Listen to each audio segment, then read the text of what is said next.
Hello and welcome to the Outdoor Gibbon Podcast. This is the first podcast we hope to record, and hopefully there'll be many more. The plan is to keep them light, entertaining, share experiences, possibly some interviews, but we'll also be open to suggestions and other things, and we'll go from there and see how we get on. So let's get started. My name's Peter and I live in the northeast of Scotland. My first experience with field sports and shooting probably all starts back at the age of 10 at school. It would have been 2.2 LRs at the time, single shots, no sound moderators, open sights. I always remember it well, we used to collect the guns from the school safe. You'd take them upstairs, lay them into the back of the teacher's car. 4 of us at a time would only go shooting, so you'd have a spotter and a shooter. We would drive for about a mile into the village to a small gun range tucked behind the local pub. It was a different world back then. So you'd go inside, guns would be laid down on the mat, muzzles pointing down the range. We would stand back and wait.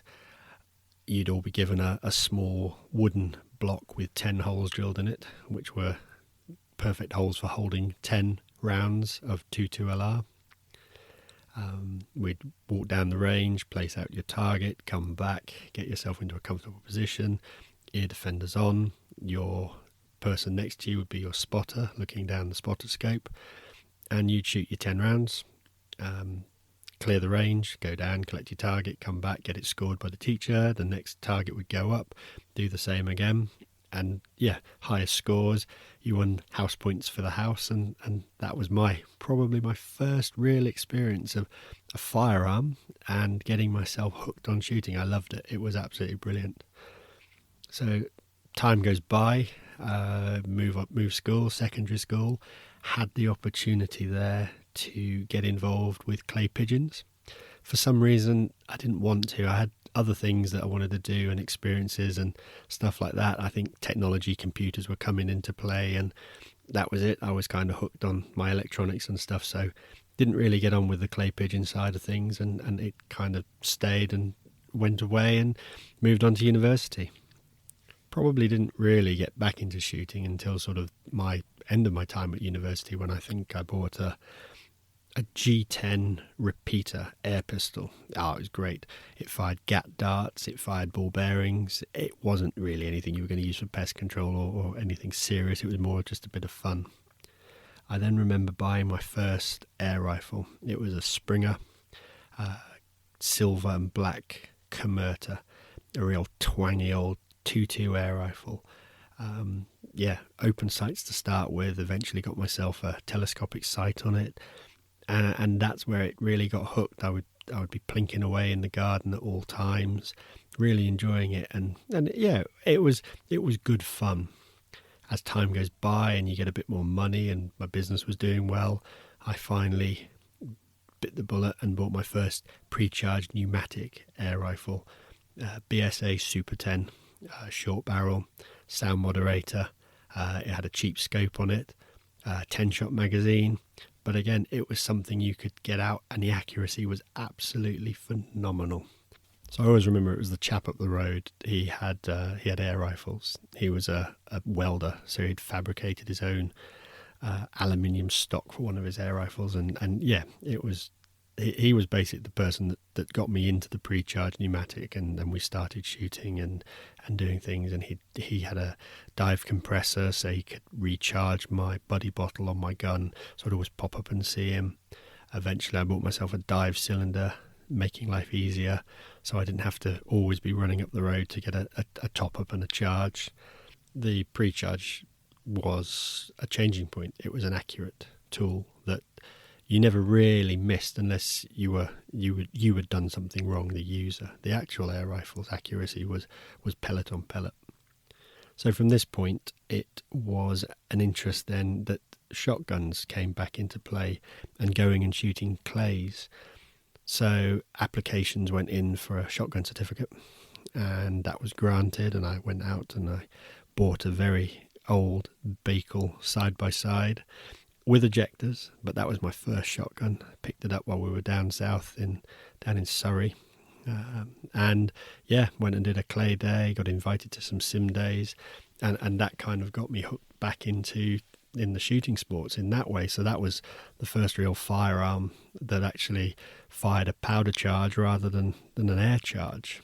So now I had an air rifle, I had a shotgun, started getting used to talking to people on shooting forums and things like that. I think those was back in the time when the shooting forums were the real way. Facebook wasn't that popular as a thing, and it hadn't really developed that much. So you had things like the airgun BBS, and it linked you to people that were in your area. You'd get talking and you'd find out that they were just down the road or something like that. So suddenly I met a group of like-minded people that wanted to go out shooting. So we'd meet up, you'd go and shoot some rabbits on their land or something along those lines, and so friendships developed, and suddenly you had like-minded people with the same interest.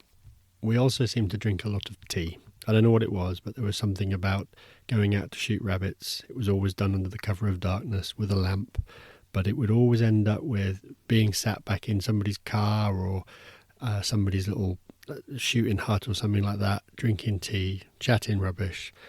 But it's how you develop these friendships that last sort of for years and years and years. So going forward, where did this take me then? Obviously now I was able to go out and go rabbiting and basic clay days, and we could go off and we helped with some beating at a local pheasant shoot with the possibility of a beaters day at the end of it. Well, at this point then you get the bug and you get people talking about rifles and rimfires and the 17 HMRs. So an application went in for a firearm certificate at this point with a 2.2 rimfire and a 17 HMR.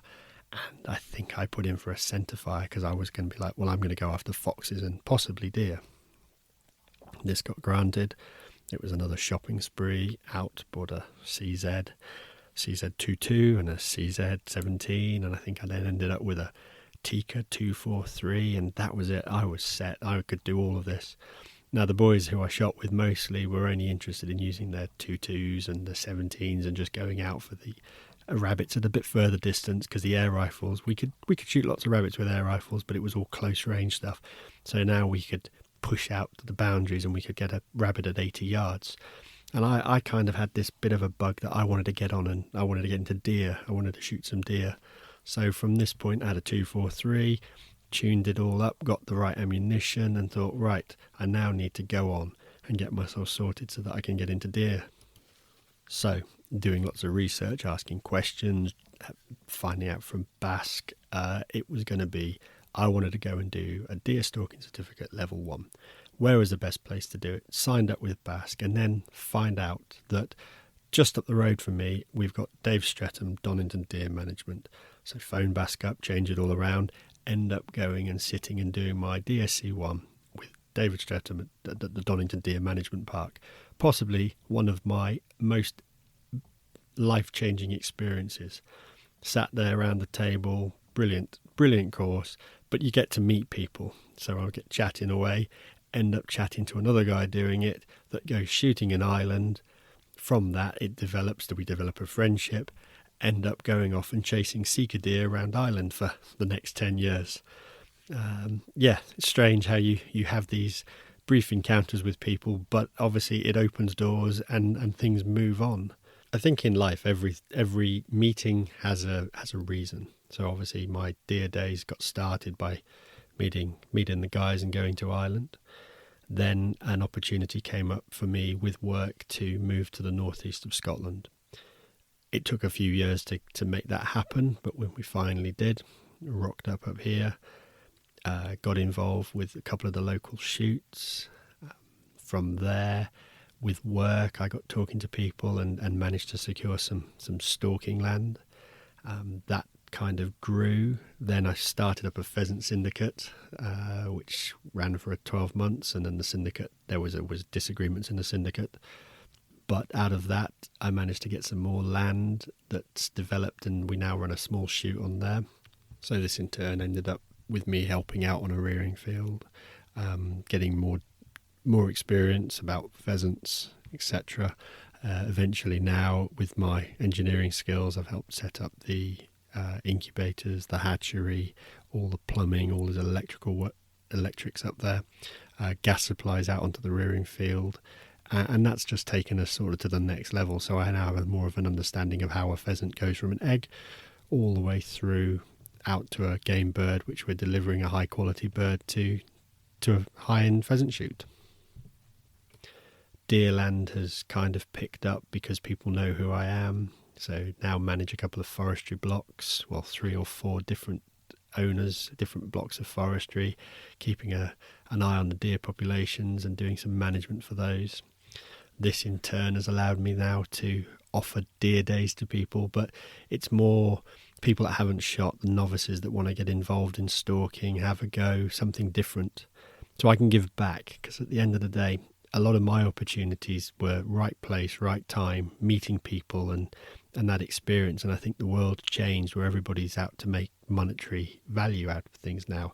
So if I can offer something to somebody or give somebody an experience, I think it's really worthwhile being able to do. But again, it's just time and being able to help people when they need it. So the next idea was to develop a bit of a social media presence, realistically to share my experiences and allow people to see what we do. There's a huge number of fake profiles and people that pretend they do countryside activities and sports and deer stalking, etc. Mine's pretty much down to earth. My Instagram feed is things that actually happen on a daily basis. It was the best way to be able to share that experience with people, but hopefully raise questions and then be able to offer people an experience. If somebody wanted to come stalking and they asked me about, do you have any roebucks or do you have any roe stalking? Happy days, no problem. Yep, come up, shoot a deer. I've got no issues with that. But you're not just going to shoot a deer. I'm going to take you through the whole process. So my butchery was taught to me by one of the guys I went to Ireland with, and gradually I've developed the skill and I've practiced. I've spoken to a friend that's a butcher and picked up more information. But you're going to come out, shoot a deer, and you're going to do the whole thing. It's not just going to be a case of pulling the trigger. We're going to stalk it, we're going to find it, you're going to shoot it, you're going to take it back to the larder, potentially you're going to butcher it, and you're going to go home and eat the venison. Even if we don't pull the trigger, again, it's just getting the experience and actually being out and doing the field craft that's the most important part. And I think that's getting lost nowadays with all the modern tech that people are using, like thermals and different things. So yeah, it's just trying to give everybody an opportunity to go back to basics. So that's basically in a nutshell who the Outdoor Gibbon actually is. So what's the aim to go forward? Well, the aim is to bring you these podcasts that are going to look at a variety of topics, be it just a stalking experience where I've taken somebody out, going through the whole thing, talking to other people about maybe stalking, shooting, conservation, trying to get some interviews lined up as time goes by. We've got a number of podcasts ideas noted down already, so we'll take those ideas forward, put a bit of meat on the bones, and hopefully be able to bring you a number of other podcasts that will be interesting.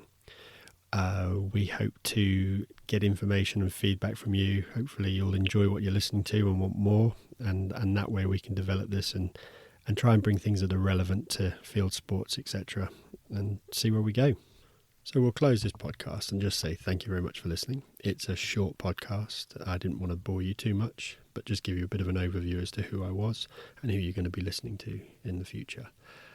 Hopefully you'll come back, you'll maybe subscribe, you'll leave some feedback, and we can go forward on this journey and see where it leads to.